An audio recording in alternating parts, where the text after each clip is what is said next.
Hello दोस्तों, कैसे हैं आप सब। उम्मीद है खैरियत से होंगे। मैं हूं आपका दोस्त इमरान खान और आप देख रहे हैं मेरा यूट्यूब चैनल अहमद से इन्फो। मैं हाजिर हूं आप सबके सामने सऊदी अरब की बहुत ही अहम खबर लेकर, जो आप तमाम लोगों के लिए बहुत ज़रूरी है, जो सऊदी अरब में हैं या जो सऊदी अरब से छुट्टी पर चले गए हैं या जाने वाले हैं उनके लिए। तो खबर क्या है? खबर यह है कि सऊदी अरब की मिनिस्ट्री ऑफ इंटीरियर, जिसको हम वजारत दाखिलिया कहते हैं, उसने अभी अभी थोड़ी देर पहले तीसरी डोज के बारे में बड़ा ऐलान किया है।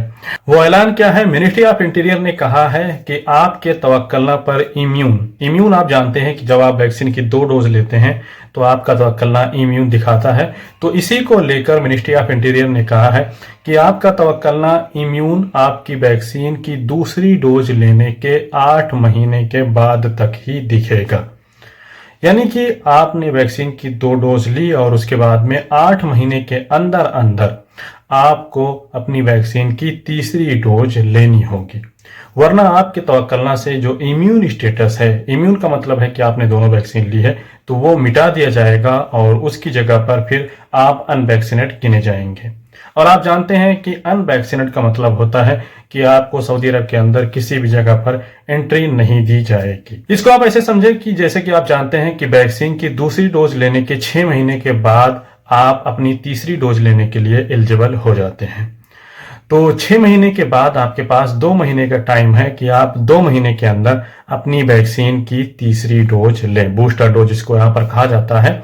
अगर आप इन 2 महीनों के अंदर अपनी वैक्सीन की तीसरी डोज नहीं लेते और आपको अपनी वैक्सीन की दूसरी डोज लिए हुए 6 महीने और प्लस 2 महीने जो आपके पास टाइम है तीसरी डोज लेने का, 6 2 8 महीने से ज्यादा गुजर जाते हैं तो आपके तवक्कलना से इम्यून स्टेटस हटा दिया जाएगा। इसके अलावा तीसरी डोज से मुतालिक मिनिस्ट्री ऑफ इंटीरियर ने एक फैसला और सुनाया है। वो ये है, और ये भी बड़ा अहम है आप तमाम लोगों के लिए, कि 1 फरवरी 2022 के बाद में, यहाँ पर मेरे सामने लिस्ट रखी हुई है, किसी भी इकोनॉमिक जगह जैसे कि बैंक या बैंक से रिलेटेड दूसरे कोई ऑफिस, इसके अलावा कमर्शियल पैलेस जैसे कि दुकान, मॉल, रेस्टोरेंट वगैरह, या किसी और जगह पर जहां पर खरीदारी वगैरह होती हो।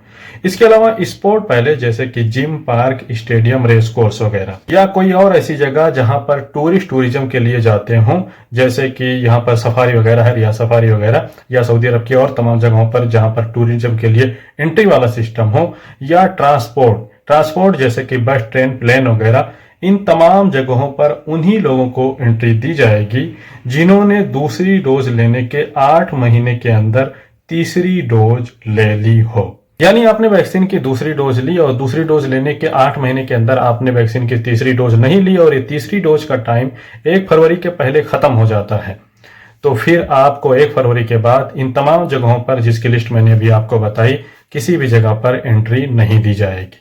इसके अलावा जिन लोगों को वैक्सीन लेने से छूट मिली हुई है उनका स्टेटस वैसे ही बरकरार रहेगा। जिनके तवक्कलना पर फॉरफिट या एक्सेप्शन लिखा हुआ है उनको इन चीजों से छूट मिलेगी। जैसे कि मैंने आपको पहले ही बताया है कि कुछ ऐसे लोग जो किसी वजह से मरीज होंगे और उन्होंने मिनिस्ट्री ऑफ हेल्थ से अप्रूवल लिया होगा कि मुझे वैक्सीन की जरूरत नहीं है, उनके पास मेडिकल सर्टिफिकेट वगैरह होंगे, तो वो इससे छूट ले सकते हैं। तो ऐसे लोग जिनको छूट मिली हुई है पहले से ही, तो उनको अभी भी कोई और वैक्सीन लेने की जरूरत नहीं है, उनके लिए वो स्टेटस बरकरार रहेगा। और अब बात करते हैं कि वैक्सीन की तीसरी डोज यानी बूस्टर डोज मैंडेटरी होने के बाद में हमारी ट्रेवलिंग गाइडलाइंस पर क्या असर पड़ने वाला है।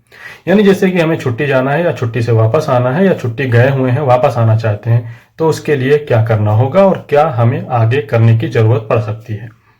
तो देखें, हालांकि इसमें अभी तक कुछ भी साफ साफ क्लियर नहीं कहा गया है कि आने जाने वालों के लिए क्या होगा, लेकिन जैसे कि इस ऑर्डर में कहा गया है कि दूसरी डोज लेने के 8 महीने के अंदर अंदर आपको तीसरी लेना है, तो फिर इसका मतलब साफ है कि जो लोग छुट्टी पर गए हैं तो उनको अपनी वैक्सीन की 2 डोज लेने के 8 महीना बीतने से पहले पहले वापस आना होगा। 8 महीने से ज्यादा बीत जाता है दूसरी डोज लिए हुए, वो सऊदी अरब से बाहर हैं, तो फिर उनका तवक्कलना इम्यून स्टेटस हटा देगा। तो करना क्या होगा उसके लिए बूस्टर डोज लेनी होगी। जहां तक मैं जानता हूं कि जो मिनिस्ट्री ऑफ हेल्थ की वेबसाइट है ई सर्विस वाली, वहीं पर आपको एक एक्स्ट्रा वैक्सीन अपलोड करवानी होगी, जिससे कि आपका तवक्कलना जो है इम्यून दिखने लगे। तो यहाँ पर आपको बहुत ज़्यादा टेंशन लेने की ज़रूरत नहीं है। अगर आपने यहाँ सऊदी अरब के अंदर 2 वैक्सीन ले ली है और आप छुट्टी पर जा रहे हैं तो कोशिश करें कि वापस आ जाएं अपनी दूसरी डोज लेने के 8 महीने के अंदर। और बाई चांस अगर आपका 8 महीने से ज़्यादा बीत जाता है, आप छुट्टी पर गए हैं, वापस आना चाहते हैं, तो 1 डोज अपने मुल्क में ले लें।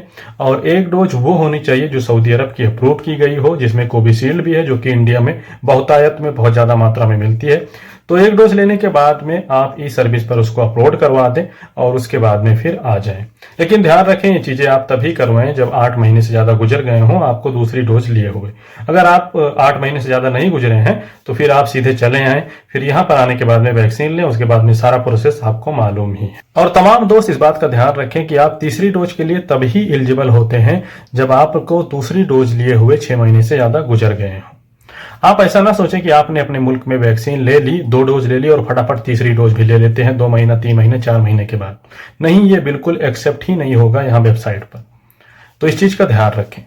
आपने दूसरी डोज ले ली है यहाँ पर या बाहर कहीं भी ली है और आपको 8 महीने से ज्यादा नहीं गुजरा है दूसरी डोज लिए हुए, तो आप यहाँ सऊदी अरबिया आ सकते हैं। और अगर आपने सऊदी अरब के बाहर आपको लेनी ही पड़ रही है, 8 महीने से ज्यादा गुजर गए हैं, तो आप अगर इकामा होल्डर हैं, 1 डोज लेते हैं बूस्टर डोज, तीसरी डोज अपने मुल्क में, तो उसको मिनिस्ट्री ऑफ हेल्थ की ई सर्विस पर अपलोड करवा दें। ये वीडियो है, वीडियो के नीचे आपको मिनिस्ट्री ऑफ हेल्थ की ई सर्विस का लिंक भी मिल जाएगा, जहां पर आपको अपनी बूस्टर डोज अपलोड करवानी होगी। इसके अलावा जो नए वीजा या विजिट वीजा पर आएंगे तो उनके लिए मुकीम की वेबसाइट है और साथ में अपना वैक्सीन का सर्टिफिकेट लाना न भूलें। तो उम्मीद करता हूं ये वीडियो अभी के लिए आपके लिए काफी होगा। आगे कुछ अगर गाइडलाइंस में कुछ बदलाव होता है तो जरूर आपको डिटेल में बताया जाएगा। तो उम्मीद है वीडियो आपको पसंद आया होगा। फिर भी कोई सवाल रहे तो कमेंट करें। चैनल पर नए हैं तो सब्सक्राइब करें, वीडियो को दोस्तों के साथ शेयर करें, लाइक करना ना भूलें। बहुत बहुत शुक्रिया, थैंक यू।